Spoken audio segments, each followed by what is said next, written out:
time out of your Saturday to join the North Bay City Center of IIDA Northern California. As we discuss a new way of looking at how we build and challenging our notions of density and scale in our communities. Something that is really front forward for us here in the North Bay after having the fires in October. And how we go about rebuilding is really important. So first I'm gonna, bear with me, I have to thank all of our wonderful sponsors. We have some event sponsors that helped to put this event on. And they are Callahan and Company, National, Freeform, Momentum Group, RDI, Hatcraft, Via Seating, and Trope Group. We also have some in-kind sponsors today, Draft Tech, DSB Plus, serving drinks, Human Scale, who's offered up some wonderful raffle prizes, and TLCD Architecture, who offered up their beautiful space to us today. We also, on our chapter level of IIDA, we have a very generous program of funders and sponsors that we call our patrons, and I'd like to thank those. So they are Tandis Sentiva, 2, Allsteel, Arper, Bentley, DPR, Gensler, Hayworth, Inside Source, Interface, Mohawk Group, One Workplace, Pivot, RDI, Coalesce Design Tech Steelcase, Technion, Alamure, Crossville, GCI, Herman Miller, KBM Hogue, Kielhauer, Shaw Contract, Stone Source, bear with me, there's more, Atlas, CSG, DFM, HOK, Kimball Office, Knoll, Mannington Commercial, Milliken, OFS Brands, Sidemark, Todd Sienna, USG, VCO, and Willis Corrigan.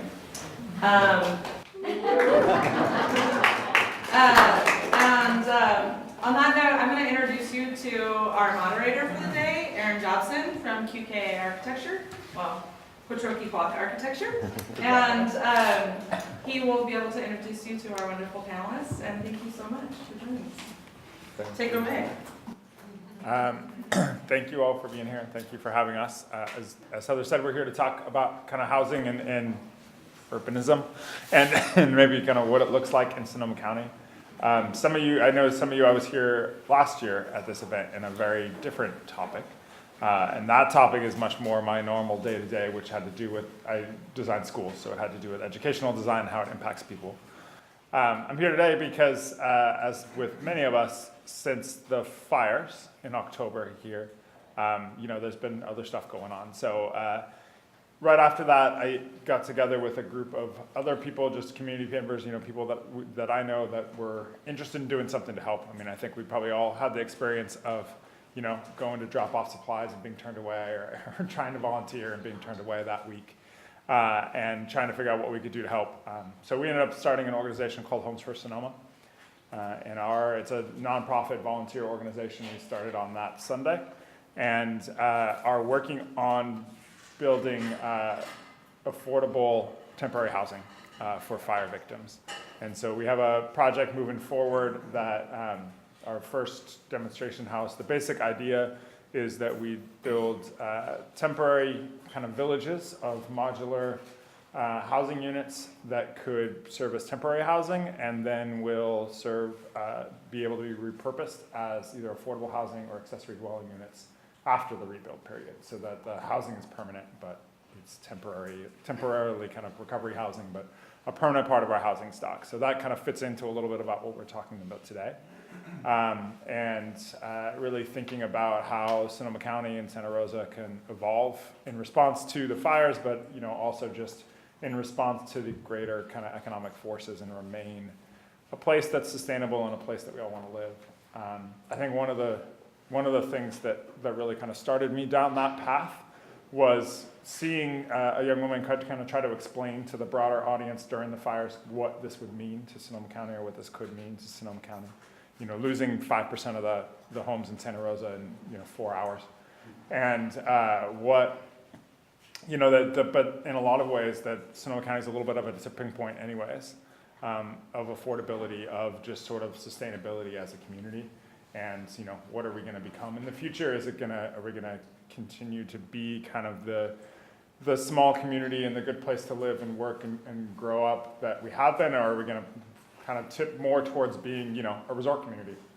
And what does that look like? And that the fires really could kind of play a big role in that, depending on what the response was and how things were developed. And that if we didn't have places for people to live, they'd have to leave. And that would really push things in a different direction. And that was really kind of why we started Homes for Sonoma. And thank you to IIDA for sponsoring and contributing to Homes for Sonoma. I don't remember what you guys said the official language is, but as philanthropic partner. That's what I was looking for. As the philanthropic partner for the year, we really appreciate the organization's support, both financially but also in your expertise. We're going to start, or actually on Monday, talking about working with IIDA and your members to kind of help source the interior parts, the finishes, fixtures, furniture, kind of for the units themselves. So that's kind of where I come in. I think we'll just start. I'll just kind of go down the line. You guys can say a little bit about your relationship to housing and kind of what you wanted to talk about in a broad way today. Robin. Okay, great. Hi, so my name is Robin Stefani, and I am a founding member of Urban Community Partnership, which is a nonprofit that Mitch Connor and Paul Fritz and a handful of us formed several years ago to work on infill housing development and patterns of development that help create resilient cities and help create places for people. And I would say that my passion is housing and also placemaking, creating places that connect people to community. And so professionally, I've been doing building and architecture throughout my career and have recently launched my own design, build, and development company to work on the kinds of projects that Urban Community Partnership saw weren't being built, the missing middle pieces, and the infill projects that you really have to have a special desire to do because they're not the low-hanging fruit. They're harder to do, they're more complicated. You have to work with the community members in order to execute them successfully, and they aren't really the money makers. You have to want to do them. And so that's kind of my professional niche right now, is to try to figure out how to do those and to get really good at doing those, and to help others do that too. So I consider myself a collaboratist, and I really want to work with other people in the community to joint venture to make these things happen. And we're also currently working with the Homes for Sonoma as the site development project managers. Hi, my name is Paul Fritz. I am an architect, also a co-founder of the Urban Community Partnership.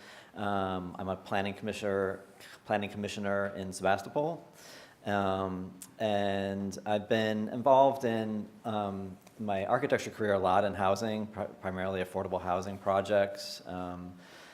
I currently have a veterans housing project under construction and a veterans housing project that's going to be submitted for a permit very soon. Supervisor Zane project. It's we're doing some tiny houses, using a tiny house model for veterans housing. It's kind of a demonstration project with the county of Sonoma, and it's going to be a 14-unit little kind of village, tiny houses. Looking forward to seeing that go forward. But yeah, I'm very interested in housing and creating places, as Robin had also mentioned, and see a real opportunity in Sonoma County and a lot of our communities for that type of living. And I think there's a lot of interest in that, and I don't think that we offer much of it right now. And I'm very interested in finding ways to create more housing opportunities, to create more active spaces, active neighborhoods that people can walk and shop and live and work and play and do all these things that really support community and creating community. I also write a blog called Small Town Urbanism, where I try to kind of explore a lot of these ideas of you know, urbanism, we think of urbanism in places like San Francisco or New York or like big cities, but smaller cities and towns are also can be very urban in their own way. It's just a matter of scale, and I think it's important to, you know, kind of keep those ideas in mind, and as we talk about creating vibrant communities and neighborhoods. Hi, I'm Shirley Zane. I'm the 3rd District Supervisor, and last year I had the honor of chairing the board during the fires. My life is always about fire recovery these days, but I have a long history of being a champion of building, and even prior to the fires, I launched my chairmanship with a motto, build, baby, build. I actually have Glenn Gelati, who died recently's hammer on a plaque that sits right behind my chair, and I'm very proud to have that. It's funny because, you know, I just had this thought I just have to share with you that I'll tell you real briefly about the hats I wear. And you work with Paula. Yes. Oh, Paula, I have 2 planning commissioners that are housing people, and one builds market rate and more luxury senior homes, Oakmont Senior Living, Comron, Shashansea, and then the other one is Paula Cook, who does an affordable housing nonprofit, and she's great. So I deliberately put them on the planning commission because I am a housing person, and there's been lots of research recently that shows that the urbanism, where you have walkable cities, where you can walk to your grocery store, your dog park, your transportation, is actually a higher quality of life than suburban sprawl. So I think what we need to do is people who promote urbanism and higher density building and more affordable building too, is to promote this from a happiness standpoint. You know, the word developer has become a dirty word, and I just think that's tragic. I think building so that people can live in housing that does not take, you know, 70% of their paycheck is really important. I'm a social justice person, and 18 years ago, I sat not too far from here, on the other side of Courthouse Square, trying to talk Noreen Evans and Steve Rabinowitz into understanding density bonuses, believe it or not. So I've been doing this for many years. I ran the Council on Aging for 10 years and worked on some senior HUD housing projects, 3 of them over that period of time. But the hats I wear now are numerous, and they all support that concept. I wear a SMART hat. I've been on SMART for 9 years. I wear a Sonoma County Transit Authority, Regional Climate Protection Authority, Board of Supervisors, Community Development Commission. So numerous hats, and in terms of the whole idea of housing.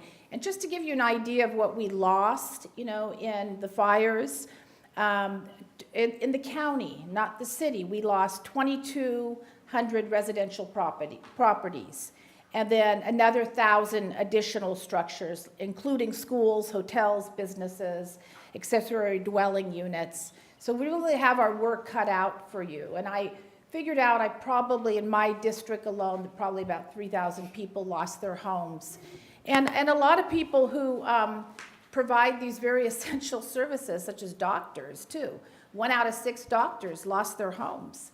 Every single CEO of our hospitals lost their home in Fountain Grove. So, you know, the impact that these fires have had cannot be stressed enough.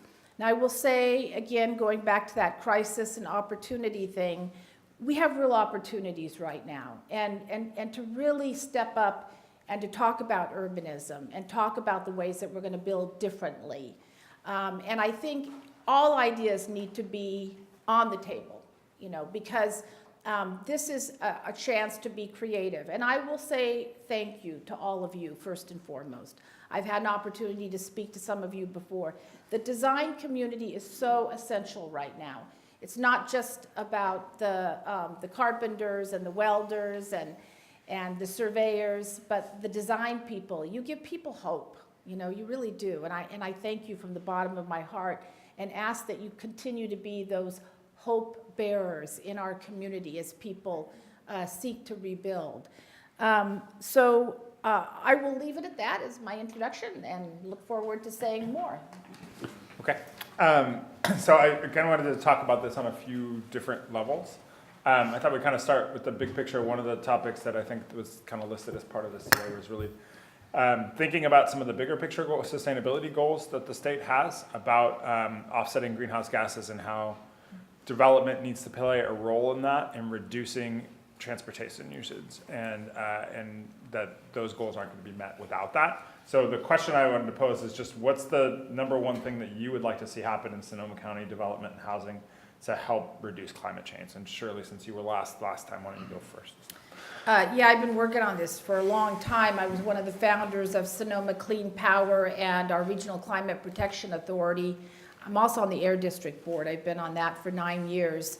And we were really the first, I think, really large government agency that launched a climate protection comprehensive plan. And we're now funding it too. So by the way, pay attention to the Air Board because we've got some big time grants going out there in terms of climate change.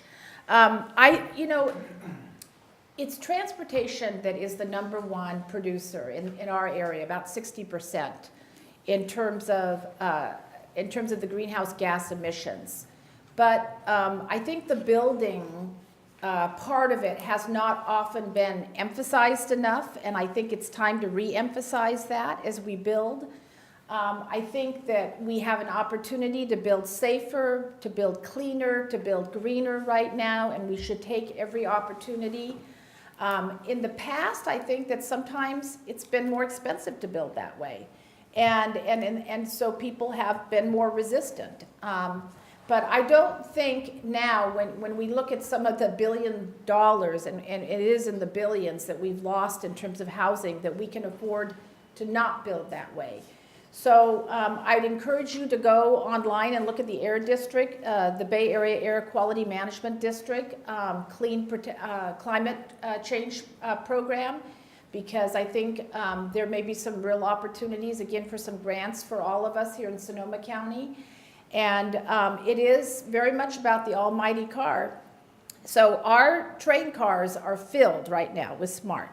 We added 3 because of the bicycles, and people were literally getting bumped during the rush hour. There were too many commuters, which is exactly what we wanted, right? But we cannot add cars and routes fast enough. But I will tell you a catch-22, which is very sobering for all of us.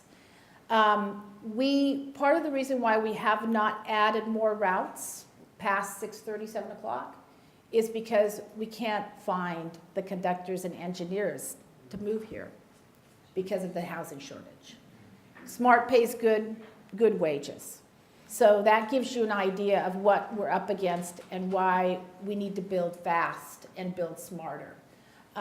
People are using the train, and that's exciting, and we want to be able to build around that train as much as possible. So the SMART RFP is going out, I think, the end of this month. So we were in a deal with somebody a developer who was not going to develop it very quickly, and we knew we needed to develop it quickly. So we got out of that deal, and we're putting it out again, but it's going to be a very fast turnaround. And density it's all about density right now. Yeah, I'd like to actually sort of pick up exactly where you left off, and I think one of the most important things for me in this kind of climate change issue and meeting sustainability goals is, the smart train stations, and we've got the systems going. I'm glad to hear it's popular and it's full. Very popular. But if you look at the station areas, nothing is there. I know. Acres and acres in every single station area throughout the system. I mean, it's crazy. I mean, that would be one of my, I would love to see all of those station areas developed to their highest potential. And there's always concerns. I know Santa Rosa in particular, that's an historic district, and there's concerns about the impact of the historic district, both kind of the commercial area and the West End neighborhood, and the neighbors don't want anything too high or too dense or not enough parking and all those issues you always hear. But if not there, then where? I mean, that is the place that has to happen. And yes, your neighborhood is going to be impacted. But, I think in a lot of ways for the better. And, you're going to have more opportunities. You're going to have more stores to go to, more restaurants to shop, to go to. You're going to have just a much more lively environment. And this idea that we all get our, single family house on a quarter-acre lot and all that, it's a nice image, and some people, I think that's great. That's what you want, that's, go ahead and do that. But there's a lot of people who want something different. And we don't have that opportunity really anywhere in Sonoma County to have a more urban kind of living situation. And the SMART trains, especially the downtown Santa Rosa station, it's a perfect opportunity. The infrastructure is there. I mean, the bones are there to have a really great neighborhood, but we have to really just maximize the number of units that we can get on that property. And we've been working with Urban Community Partnerships, been working with Transform. It's a Bay Area kind of nonprofit that works on sort of transportation advocacy issues, and they have this tool that's called Green Trips, and we just had a presentation to the AIA on Green Trips, and it's a way to show how you can reduce your parking needs. They have this database where they've surveyed multifamily housing all around the Bay Area, and to see actually how many parking spaces are being used. So they go and they find the number of units of housing and the 1, 2, 3 bedrooms, whatever, and they go in the middle of the night and count empty parking spaces. So they show this number of units in this kind of environment. This is really the number of parking spaces you really need. No matter what the zoning code says. So that's a tool to kind of go, and you can pick a site and say, I'm going to do a project here, and it's going to be this many units, and these are, you get parking sort of credits, or you can reduce your parking count if you offer things like, what if you offered a car share program as part of your development? Or what if you gave all the residents got free transit passes? All these things reduce your parking requirement. And this is a tool that developers or planners or whoever can go on. It's free, it's online, and you can go and see how does my project or my idea of a project impact. You can see how it gives you greenhouse gas reductions and vehicle miles traveled. It shows you all these kind of metrics of your project, and showing if you add a few more units and what this can do in terms of the bigger picture issues. And I think it's a really great tool to have for all of us. And I'd encourage anyone to go take a look. It's called Green Trips is the tool. But yeah, it's online, it's all free, and it's a really well-crafted program. And I think that will really help, using tools like that can really help, reduce our transportation, and show how we can reduce our transportation emissions impacts. Yeah, you stole my thunder there. Oh, sorry. I'm sure it'll happen. You're going this direction. So the other key thing to think about the transportation piece and Green Trips is that they have data that shows that it's a certain kind of housing development around transportation that actually works to leverage the transportation. Mm-hmm. So I think that it's really important for us to think holistically about the transit development areas and also the downtowns and our cores, so to speak. Downtown Santa Rosa's 200,000 people almost. It's about time we start looking like it. We don't necessarily need to put everybody on the train if they have some other way to get to work, because their work is close enough to where they live that they can walk or bike or take a bus or a short trip or carpool. So if we can start building our downtown cores with a little bit more of a community mapping exercise in mind, where we're providing all the things that people need close so that they can leverage those things and be more, flexible in their transportation options. As hard as we try, if our schools are, on the edge of town and our grocery stores are across the town, it's, at some point it's just, you really have to be devoted to alternative transportation to make it work. It's not easy. And so we need to be very holistic about how we design things. And I think that we need to develop in the downtown cores. Additionally, as far as the carbon, which was the original question, the carbon footprint piece. It's all related. It's all related. I think it really ties into economic development, and we need to think about the North Bay regionally, and be less territorial about city boundaries and county responsibilities. And I think that since Shirley Zane happens to be in the room, I'm going to go ahead and pitch. I think that the county, we have a short window of opportunity. So if you talk to people in the development world, we've almost missed the boat on the development cycle. Yeah. We're almost at the tail end because development happens cyclically. And so we need to get on it, and we need to get on it now, and we need to get on it with things that can be implemented fairly quickly. And I think that the city and the county need to work together to get housing built in the downtown cores. So the county gets property taxes from housing built in the downtown cores. In fact, they get more tax revenue than the cities get for that particular development. So I would like to see more county resources going to develop infill housing in the downtown cores, around the station area plans, around already existing economic hubs where there's an employment base, to be able to provide that connectivity. And I agree with you. And by the way, there is a committee that I actually formed along with the mayor, and it's a joint city-county recover, rebuild committee. And we've got a meeting on Monday. And so we're meeting on a regular basis, and what we're trying to do is find the financing and also the policies so that we can work together to do just exactly what you said. So we have been meeting and doing it in a way that I've never seen the county and city do it. So, yeah. Good. So to kind of follow up on that, I think Yeah. the question I want to ask next is just about what kind of policy changes need to happen to make this happen. And maybe a place to start with that is some of the more aggressive proposals that have been put out there. And I'm thinking of SB 827 that was proposed a few months ago and ended up kind of dying, but will probably come back in some form. And that was a proposal to, at the state level, essentially automatically allow developments around transit hubs up to a certain height, no matter what local law, local zoning, local codes say. Just say if you're within half a mile or a quarter mile, remember the distance of a train station, it started out as an 8-story building, and then I think they reduced it to a 5-story building, that would just be automatically permitted. And I'm curious as to what kind of everyone's thoughts about that are. I know that I don't do a lot of housing development work, but from what I you know, it's clear that a lot of the tension is between sort of what's in the best interest of the community and the region on a bigger picture scale, and what the local residents feel are in their best interest. And that tension often, you know, is the source of the conflict that slows a lot of projects and development down. Mm-hmm. And I'm curious as to what you guys think about proposals like that, and if there are other ideas out there to make these kinds of developments that are really necessary happen. Mm-hmm. So I don't know who wants to take that. I'll dive in there since you talked about policy.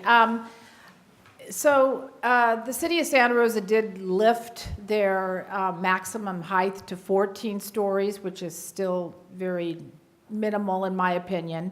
But they're moving in the right direction. They're going up, so that's good. I think the policies have to reflect that whole belief that we need to build for the future and we need to build for the next generation. And we're never going to have that quality of life that is built around transportation hubs unless we do build higher, and we have to. And you know, the high buildings, you know, let's face it, we live in earthquake land, you know, but we've got to build safely.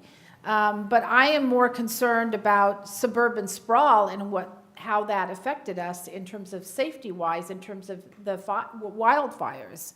So I think, yeah, again, I just feel like, I feel impatient a lot of times. I think we need to do this as fast as we can, because I do think we have a window of opportunity right now. We've changed some policies at the county. I will tell you that we went from 150 customers at our permits center to 450 customers per day. So that's how much it's gone up. The resiliency permitting has seen 4,000 visits already. And we built in incentives for that resiliency permitting center so that if they don't get you your permit back in time, they lose money. We actually wrote that into the contract. Can't give them money with government contracts, but you can take it away. So I say, fine, you know, give them the stick approach. Yeah, so the density and the policies, that's got to happen. But I will say one other policy that is really important, and that has to do with CEQA. The State Transportation Commission met here. Did any of you guys know that? It met here for 2 days over at the Round Barn. I mean, it was a big deal. You know, the State Transportation Commission came and met here for 2 days. So we sat in on one of the meetings with our multiple hats, and they asked, what are you doing about housing? You don't have any housing up here. And so we tried to answer them the best we could, but it got into a little bit of a frustration feel because I said, and there's at least one project right now that is being held up, the Sinead project, because of a CEQA lawsuit. And they told me about Glacier, Senator Glacier has sponsored a bill that would stop a project from being held up in a CEQA lawsuit. And I think that's important because, you know, anybody can file a lawsuit or an appeal, and it happens all the time with projects. And CEQA is important, EIRs are important, we're not saying they're not. But when you have that much power to actually stop a project from being built because you claim that CEQA has been violated, it's been misused. It was never meant to be misused like that. So there is a bill, take a look at it. It's Senator Glacier, who is from Orinda, I believe, has sponsored it. And it's getting some real traction. Good. Yeah, I mean, I think it's interesting, the Senate Bill 827 that would have allowed, development by right around transit. And I think it was very bold, and I think it was great to get it out there. I'm not surprised that it died because there's, especially in local jurisdictions, I mean, they just clutch to their zoning code and they're, think that it's inviolate. And for the state to come down and say, no, you can't. I mean, even last year when the states really loosened up restrictions on accessory dwelling units, there was a lot of pushback locally from a lot of jurisdictions. They said, no, we need to have control. I mean, even in Sebastopol, I'm on the planning commission, and there are planning commissioners that were not happy about that. They think that we need to review the accessory dwelling units. We need to have some say. And, all this, it just adds layers of complexity and challenges for homeowners to actually get these things done. And since that, the state made that kind of mandate that really loosened up the local control over accessory dwelling units, they've really kind of taken off in the past year. I mean, that's about all the housing developments that's happened in Sebastopol last year. All 9 residential building permits last year, I think 7 of them were for accessory dwelling units. And you laugh, and it's it's crazy. I mean, there's a lot of construction going on in the Bay Area. A lot of things are happening. In Sebastopol, I just took a project in a couple months ago to get a plan check, and it took like 3 days. I mean, the building department's not doing anything in Sebastopol. They're just, I mean, literally, I talked to the building official, and he's like, bring me projects. I need, the planning department, the building department talk about how they have nothing to do because there's just so little happening, and it's because of these, the zoning code. I mean, it really limits your ability, and it limits, developers don't come to a community where you have a challenging zoning code. And Sebastopol has a reputation of being a difficult place to develop, and it's well-deserved. And, it's not surprising that we have very little development. But again, on the Planning Commission, we just finished our draft zoning code update. Our last meeting, we finally finished it. We're sending off to the City Council. And it really doesn't go far enough. And there's so many things that I was trying to get implemented in the zoning code that would have loosened things up to allow more housing to be developed. And people just don't, they're fearful. They're fearful of change. They're fearful of density. They're fearful of traffic. They're fearful of no place to park. And not that those aren't necessarily valid concerns, but it's when your codes and laws and regulations are designed to stop those, stop development from happening, you pay the price and you don't get housing. Development doesn't happen. Development doesn't happen. And a lot of that has been by design throughout California, and that's why we're in this serious housing crisis, is we really don't encourage housing to be developed. We want to have our local control. We want to keep things kind of moving the same way, and we have to sort of step back and look at the bigger picture and look at all the people that don't have places to live and the just outrageous cost of housing and our regulations have a lot to do with that. Yeah. From the regulatory standpoint, there is one thing that's kind of coming up that's current, and it'll be heard at the city council on Tuesday night. It's the first issue on the agenda, so somewhere around 5 o'clock. And it's the Resilient Cities Ordinance that allows more development by right and a lower threshold of certain discretionary review processes. It unfortunately got kind of watered down a little bit at the last city council because not enough people came out and supported it. And I think it's important that as a community we come out and support this next Tuesday. So I would just recommend that if you have a few hours or an hour, if you want to come and you don't want to sit there the whole time, I will put you on my hot list text. Give me your text number and I'll text you when it's coming up. And we basically need to show. First of all, one of the things that got me really aggravated was that a certain city council member said that we don't have a housing problem up here, that we're actually doing better than other areas, which I thought was, not true. Insane. Yeah, insane. And then additionally, Fake news. Yeah. So yeah, I think that we need to start supporting the policies that do come forward and kind of tracking them. So I would say if there's somebody in your organization that can kind of have the bead on what's happening in each jurisdiction, it's a lot of work, but it's important work right now. And in particular, because we're in a general plan cycle, so the general plans are all being looked at. Sebastopol's pretty much baked, but you guys are done, but the county's doing theirs and the city's got one. And I think that the majority of the housing probably belongs in Santa Rosa, so I think if you were going to sort of, tackle one general plan to make the most difference and have the greatest impact, it would be the city of Santa Rosa's. But the county has land to develop on. I will add that. Okay. We have a lot of land to develop on. And land within the city even. Yeah, in Yeah. the city, that's Yeah. what I'm saying. Oh, in the city. In the yes. city, Yeah. yeah. So I think that the general plan, so things that are happening right now in the political climate will matriculate and translate into the general plan. Because they're basically taking a temperature read. The staff is taking a temperature read on what the people want. So now is a great time to just come and support denser development in and around, the cores of our cities, because that will get heard and the council will hear it and the public will hear it and the staff will hear it. Yeah. So do not be silent. This is a window. The window is closing, and it's not a time for us to sit back and succumb to our rosé coma. We need to drink all you want, but show up as well. Do them both at the same time. Whatever you need. Show up. To get engaged right now, because once that window closes, we will go back into a recession cycle, and that will not be the time to get any of this done. So the urgency is now. The opportunity is now, and if we don't act in the next couple of years, we will have squandered another building cycle. And I'd just like to throw in one regulatory thing that's always kind of bugged me too, that I think it's important to be aware of, is a lot of our cities have growth management control, as a way to sort of slow housing development, and they're really successful at that. It's just another thing that, it's, in Sebastopol, it had been 25 units a year. They could only issue 25 residential building permits a year, single family, multifamily, whatever, just 25 units a year.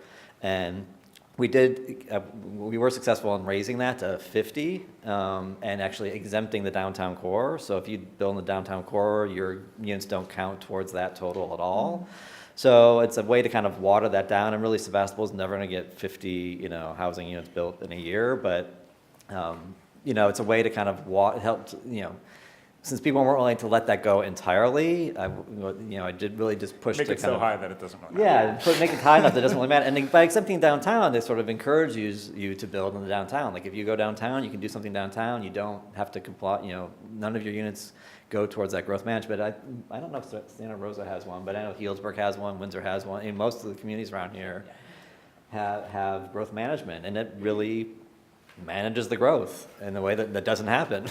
And, as my colleague said on the board last week as we were talking about this, who's an architect, Supervisor Rabbit, said, we need to have an adult conversation about whether we're going to be, how much growth we're going to be willing to accept.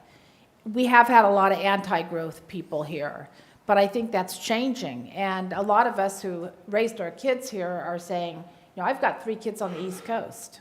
They have affordable housing, even in Brooklyn, believe it or not. But Florida is very affordable, and so is North Carolina, too. Boy, the young generations are being attracted to the Carolinas because of the urban growth and building there. So we have to have that conversation. But I will tell you, the anti-growth people, they're the ones that show up for the city council meetings and the county supervisor meetings. We have to show up. We have to let your voices be heard. I think there is political will if we get that type of support. I've been a little bit more out there than most people and willing to, put my head a little bit more on the chopping block by saying, this is right, we need to do the right thing. But I think that most of my colleagues would be more likely to be more courageous if they had support, and they need that support. We have to have louder voices than the no growth here. Yeah, I mean, I think just in summary, a couple of things. One, showing up works. Showing up, it absolutely It really does, and you can see that going to board meetings. Obviously, sure, you go to more than any of us, and you see how those comments and the people that show up influence what happens in a really substantial way. And I think the other thing too is the housing situation, the housing crisis that we have now, setting the fires aside, is not accidental. It is very much by design. It is very much a result of the policies and the choices that were made. Probably not directly, but at least it's indirectly. And I think in a lot of ways, there was a lot of growth and a lot of, rapid development in Sonoma County in a period 20, 30 years ago before I lived here. And that was also suburban sprawl, growth of a certain kind. And there's not really that kind of growth anymore. And that hasn't evolved into a different type of housing growth, which is what we're talking about. And doing housing in the more urban, kind of a small town urbanism kind of housing, and that change hasn't happened. And you can see that it reflected in the amount of housing that's been built in Sonoma County, which used to be a lot and has been almost nothing for a long time, because that change hasn't happened. And I think there is a lot of demand for that. I think, like you said about, affordable housing is a huge issue. It's a huge issue for everyone in this room. It's a huge issue for, as you said, for the sustainability of our community, because young people can't stay.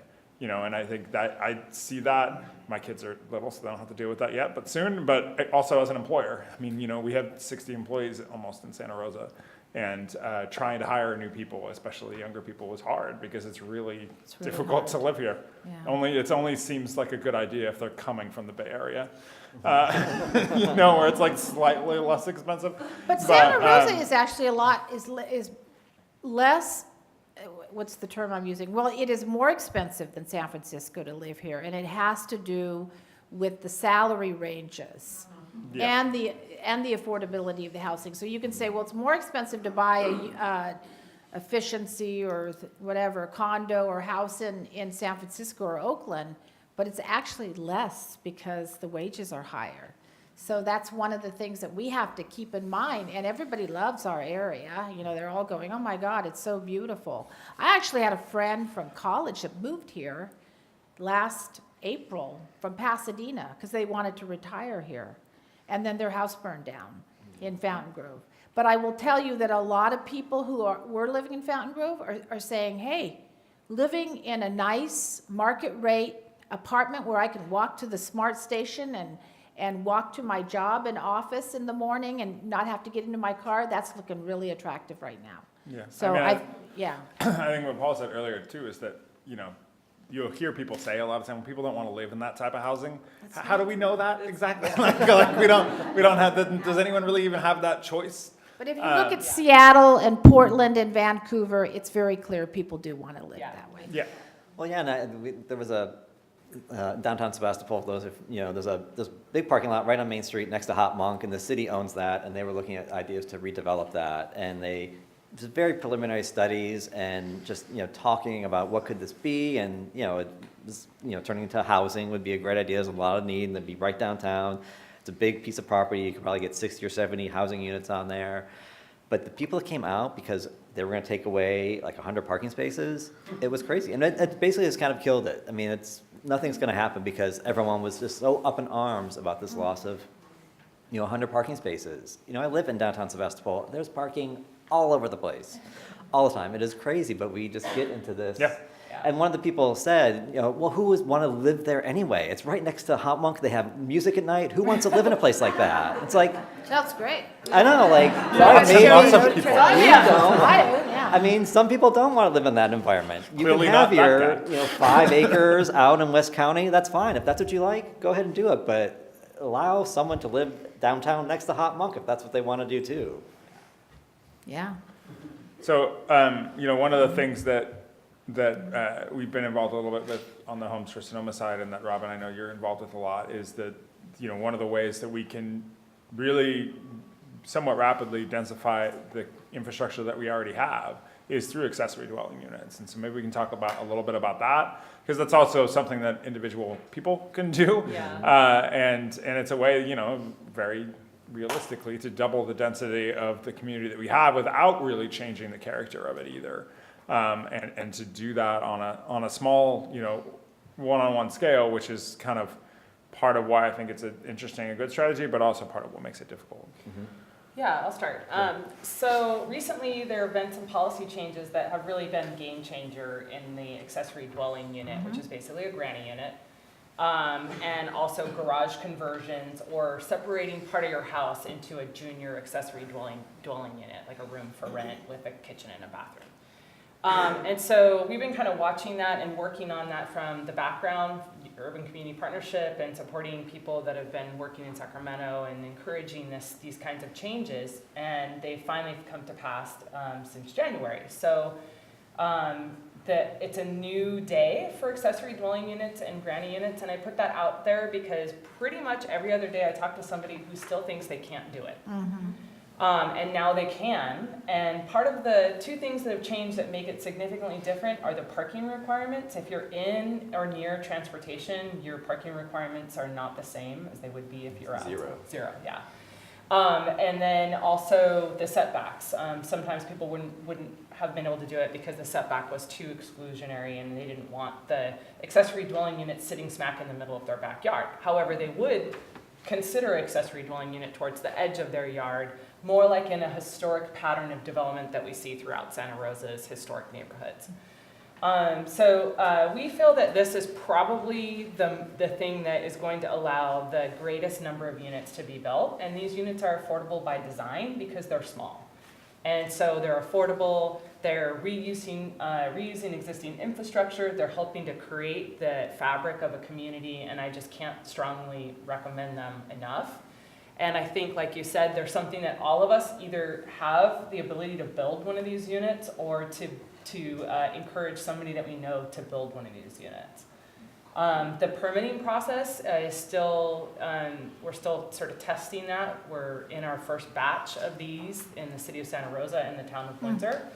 And so the town of Windsor has been a little bit more forthcoming with being able to get in pre-permitting for them and for the garage conversions, and we hope by next year there'll be a package that you can literally go get from the building department that tells you what you need to do on your permit.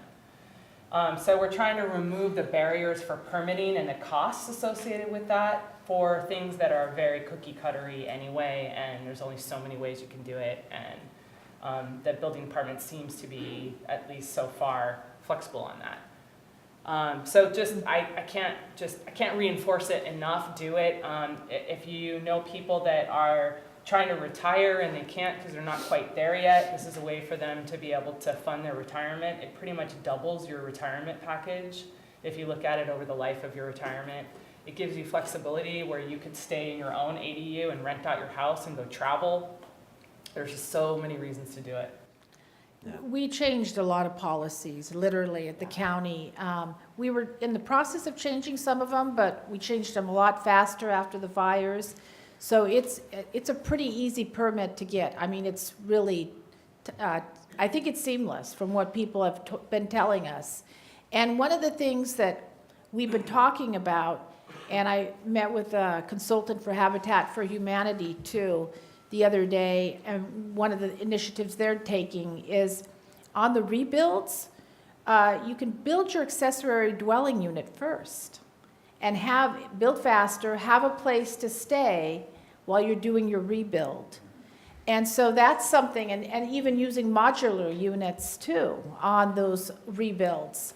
And that's something affordable that a lot of people can do. Then they have their income stream, like you said, once they actually rebuild. And I do want to make a note of saying there's two things that we're really talking about today, and one of them is the rebuild and the other is just building. There's two streams, right? So we don't want to just focus on rebuilding and helping people do that and taking the cost down and making it easier with all the insurance woes and everything. But we also want to talk about how simultaneously we should be building at the same time. So on the Sinead project and the College Avenue and the Administration Drive, which we're going to put something out really soon to build that corner on Mendocino into housing. And then also on one other project, which Roseland Village. If you add all those units together, it's about 1,400 units. So there's a lot of units there in terms of our property. So that's hopeful, I think. But they get snagged, unfortunately, yeah. Yeah, I mean, I think reiterate what Robin said, the ADUs are a great opportunity. As I said, Sebastopol, that's the residential units that are getting built are ADUs. I mean, I have 3 ADUs that I'm designing right now. I mean, there's a lot of interest. It is getting a lot of use. And also the fees have gone down. That was a big barrier. So fees have dropped substantially for ADUs. That was really keeping a lot of people away. And so that makes a big difference too. So yeah, I think they're all kind of good policies, and but you can see exactly when you change the policy, things happen, So that was a perfect example of when you get the right policies in place, then people will do it. People will build housing. So we need to the ADUs is a good first step. Now we need to take the next step to for more, multifamily, higher density housing projects to be built, because if you make the right policy decisions, then developers will come and they will do it, but they're not going to do it if they don't have the right policies in place. Yeah, you have to have this is the way capitalism works, right? The incentive structure to have that work in your favor. Yeah. And make it worthwhile for people to do those developments at their businesses. They're there to do that, and that's their business. Yeah. But you have to make it so that it works for them and it works for us. Yeah. And I think that's kind of what we've been talking about, is what's the right balance of those. And I think as you said, the sort of urban cores of the small town urbanism are really important to that. And in a lot of ways, some of those barriers are gone by the planning that's already been done. So building in, a lot of developments are developed or allowed by right in those cores based on the zoning and development there is now. And some of those incentives are in place, and more of them are being put in place, which is helpful. But I think one thing I wanted to come back to too is that what we talked about showing up. And that somebody has to advocate for these things, and there's not a natural kind of organized constituent group for people who want more housing in general, right? There's a natural organized constituent group for the people right around that housing that don't want it, and just sort of how can people throughout the county, throughout our community, kind of remain engaged and show up and be that voice and be aware of what's going on and kind of what's the best way to do that, both on an individual level, but I think it's also a really important role that businesses need to play too. So maybe you guys can talk a little bit about what the most effective ways to do that, how people can show up. Yeah, Urban Community Partnership does have a membership page, and we are developing YIMBY groups that are in each neighborhood. The groups are self-forming, so we're a non-paid group of people that have put this together, so we rely on people who are living in that community to decide they want to form a group of people that is pro-development. We have 3 right now, one in Cotati, one in Railroad Square, and one in downtown Santa Rosa called Midtown 4th. And they've been very active. They've been doing things like walking workshops in their neighborhoods to identify pain points and primarily like traffic safety things, and also opportunities for development. And then they've been coming and showing up. When a development comes forward, they come and be the voice of the neighbor that does want that development and says, I'm okay with that unit count. And I know there might be, more people in my neighborhood, but I want more people in my neighborhood. That's why I moved to this neighborhood, was because I wanted to be around people. So if that's of interest and any of you live in neighborhoods that you think are, need some development and that you could get involved in that, we welcome you to reach out to us through the Urban Community Partnership and chair your own YIMBY group. I want to add on that one, and I've been encouraging this for quite a while, and actually when we did have a vote on the final Sinead project, there were a lot more people there that showed up that said yes to this. We need to build. We need to have housing for everybody in this county. But I think going after businesses is really key. And Medtronics and Kaiser and Sutter and St. Joe's, I'd like to see some type of alignment around our healthcare providers because they provide a lot of jobs. And then some of our bigger tech companies like Medtronics and Keysight, and then the county. We employ 4,100 people. So we all need to come together and say, and SMART, which we can't find enough conductors to put more routes on the rail. So we all have to come together and have that kind of unified, harmonious voice. And the big businesses in particular have the most to lose if we can't attract new people here. And so YIMBY's good. On a higher level, if you're not a part of the Chamber or Sonoma County Alliance, I think both of those business groups are doing a good job of being very pro-building, pro-housing. Join them by all means. There are subcommittees on both of them that work on housing. So join them and bring your friends and help us get the big players out there to say yes when we're ready to build a project. Well, I think in staying just aware of what's going on in your community, if you can get on your city council email list so you get the agendas emailed to you, and if you see that there's something coming up, and what I find is that it's always easy to get the people who are against something. There's always groups that are like, oh, I'm against that, and they're out there. Yeah. But people think, they see something like, oh, that's a great idea, and you think, oh, it's a great idea, it'll just happen. Great ideas still need support, and when you see those great ideas, get involved and say, oh, it's a great idea. Go to the city council meeting, if you can't go, just write an email, do whatever, and that the support makes it, like you were saying, the support makes a difference. Makes a big difference. It's easy to get the anti-people out, and when you come to a meeting and you're sitting out there and there's people coming to the podium one after the other and they're all against something, and you're a decision maker, it does impact you. Yeah. And, you need that political cover. And if you can just have a few people, even if it's not, a even number, if there's a few people coming up saying, no, this is a great idea, it gives you that political cover that you need to say, no, this is what we're going to do. And I understand your concerns, people are against this, but this is the bigger picture. This needs to happen. And so I definitely encourage you to be involved in whatever way you can when you see, good projects we're supporting. Yep, sure. I think we're actually kind of to the end of the time. So it's good. Go ahead. To basically Robin and Paul. But Robin, talk about what I think was a huge success for us last year with regards to this engagement with the sectors. It was a project in Railroad Square, and I think, you can speak to it because it was in your neighborhood. Sure. But one of the things that happened was a breakdown of this siloing effect that we have in Sonoma County. We are rich with nonprofits that have very diverse interests, and it's one thing to say come out and get involved and follow the news, through newsletters and emails from the various, municipalities. It's another thing to embrace the diversity of interests in a way that common voice has power and has momentum.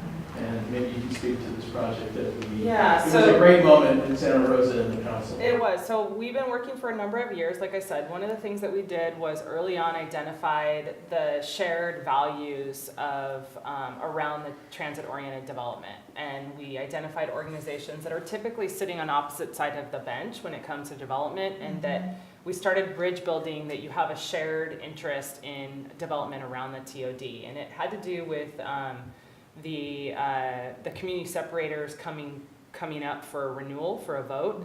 So our organization worked really hard with Sonoma County Alliance and with the chamber to support that effort to re-vote in the community separators with the Greenbelt Alliance and Sonoma County Conservation Action.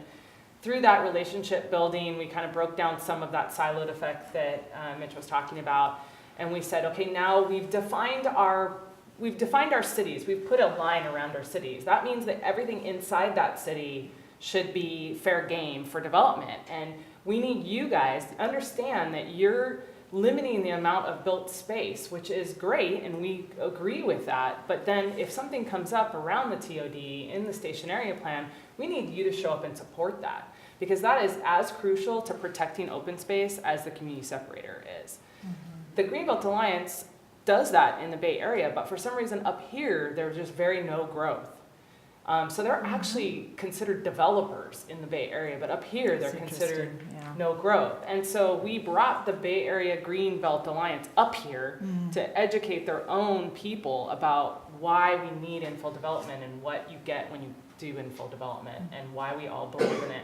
So we had people from just basically the entire usual list of characters that do come and show up. They were all there in support of development, which is something that the city council had never seen and staff had never seen.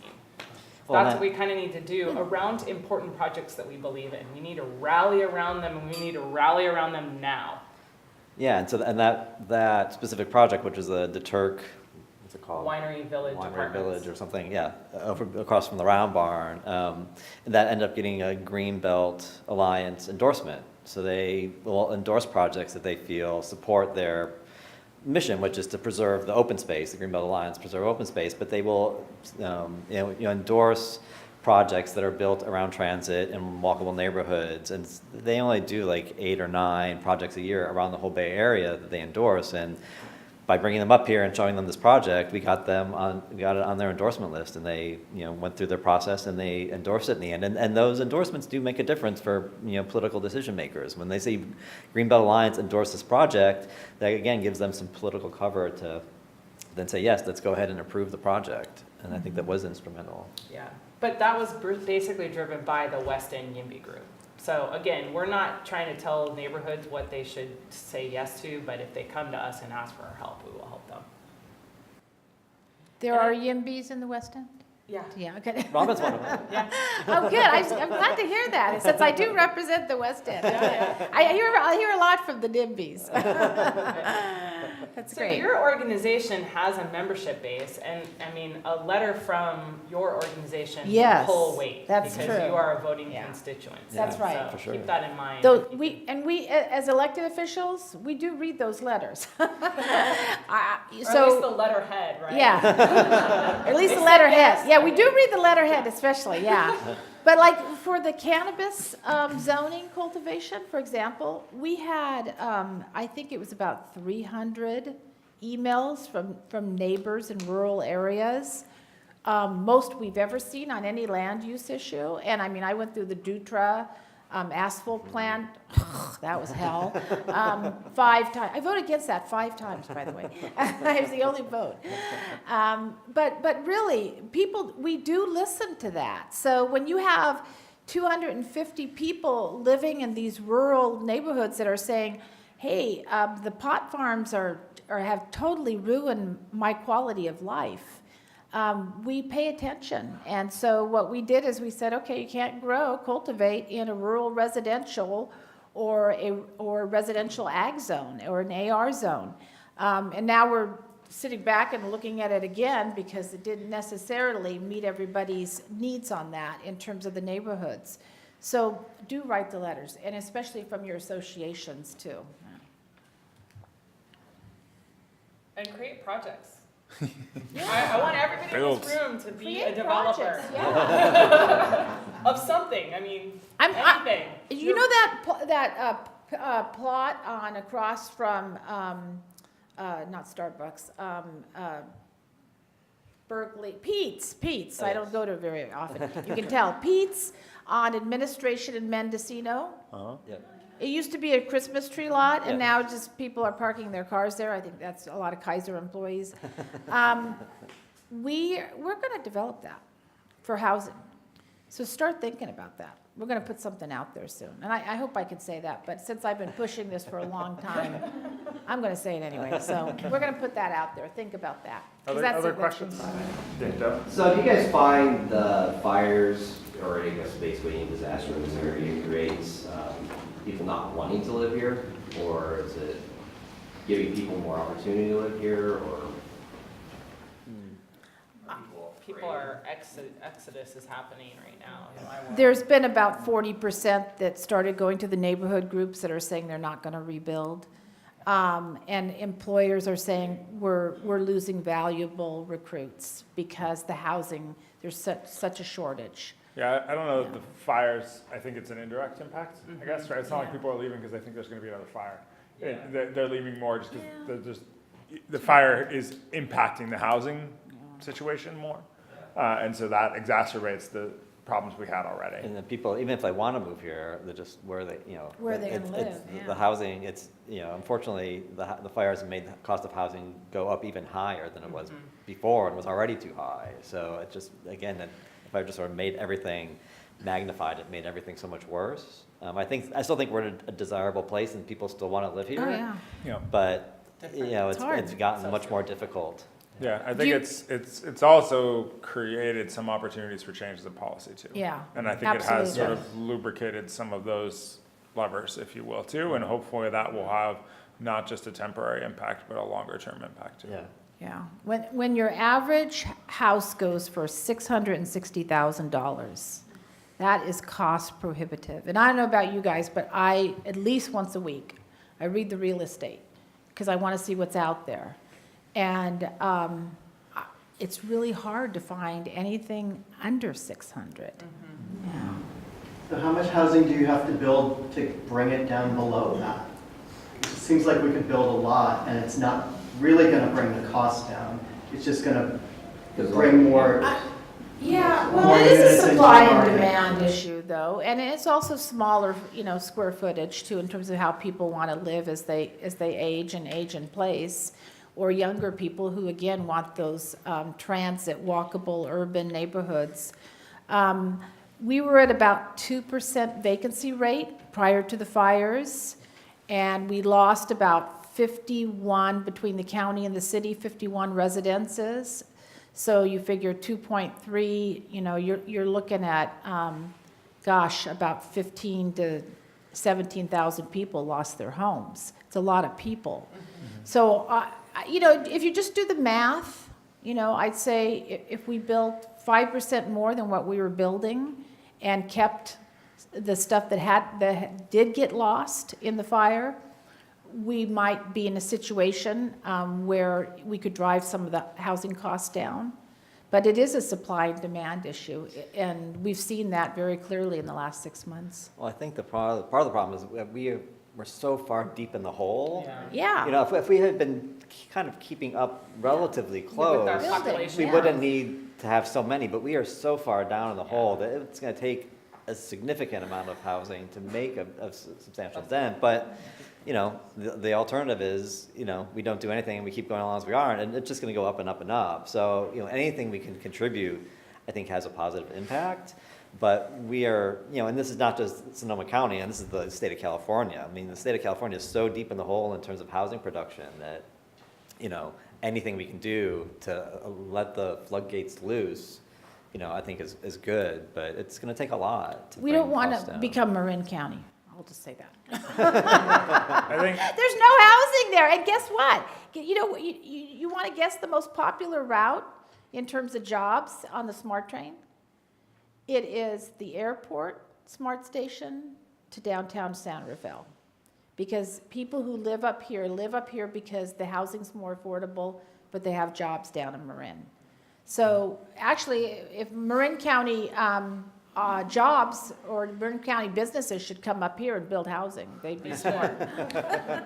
I think one thing to kind of to wrap around that too is to remember that, it's important to build housing because we need housing and we need to have places for people to live. I think it's also important too because that will improve the quality of life for all of us who already live here too. Yep. In a lot of ways. And I think having that additional density supports, like you said, a different type of urbanism which many of us want to see. Yes. As part of that. And I think oftentimes it's sort of pitched in that way, not that you were meaning to say that, but but in the way, well, if more people come here, that's often kind of just assumed to be a bad thing. And I think it's important to really think about that, and everyone can make their own opinion about that. But I know for me, and I think for all of us sitting up here, just based on what you guys have said today, that I really see that as not only sort of important economically for Sonoma County as a community, important for all of us, sustainability, but for each of us individually, that we see a lot of benefit in that type of development. And, nothing's going to ever stay the same. Research supports that development in terms of happier people. Yes, exactly. Better quality of life. The research supports that. And I think we should say that. We should say that very loudly. It is urbanism in terms of knowing your neighbors, walking to grocery stores, dog parks, and transportation. Much happier people than suburban sprawl where people don't know. Real quick narrative about that. I was having dinner with my next door neighbor, and I hate to say this, but I live in a high rent district on McDonald, and my next door neighbor is a doctor at Kaiser, and a lot of her friends lost their houses because she moved from Kaiser from Fountain Grove down to my neighborhood. So we had a dinner at her house a couple weeks after the fire, and there's a bunch of doctors from Fountain Grove that lost their homes. And there was this one couple, and he owns a house down in the Cherry Street district, historic Cherry Street district, and he was saying how much he loves now that they're living downtown. And I said, well, how are things going though? Isn't this really rough? And he said, every night we meet with our neighbors and have dinner, and we didn't know any of our neighbors up in Fountain Grove, and now we know people. And it's the crisis brought us together in terms of the burned down Fountain Grove neighborhood, but at the same time, he was experiencing that quality of life improvement in urbanism by living then in an urban neighborhood as opposed to a really big sprawling house up in Fountain Grove. So, Yeah, and I live in downtown Sebastopol. My office is 3 blocks from my house, and I'd say I'm living this life, and I love my lifestyle. Yeah. I mean, it's fantastic to be able to walk to work every day. I can walk to like 3 grocery stores. I can walk to a movie theater. I can walk to a bunch of good restaurants. It's like, it is and I know, and it's not for everyone. I mean, some people do want 5 acres out in the country and have a bunch of land to take care of, and We got plenty of that. you want that? Yeah, we got a lot of that. And I think that, and I have neighbors that have moved in from that and just are so, neighbors, they're a retired couple across the street. They had a bunch of bunch of land out in Occidental, and, they just couldn't take care of it anymore. They're just tired of taking care of it, and they are so happy to be living in town and having that, that experience and having neighbors. And, I know all my neighbors on there. My parents come to visit from Ohio, and they live in a very suburban place, and they're just amazed at how many neighbors I know. They know, like, their adjacent neighbors by name mostly, I think, but, they don't go to the neighbors for dinner, and they don't do things like that. And I think, having more dense living environments, people close together, it forces you into these relationships, and often they're very positive. Thank you all for coming. Thank you to our panelists and moderator. You have these for you too. And also, I want to encourage you to grab something to eat. There's plenty of food before you leave. And thank you again. Thank you.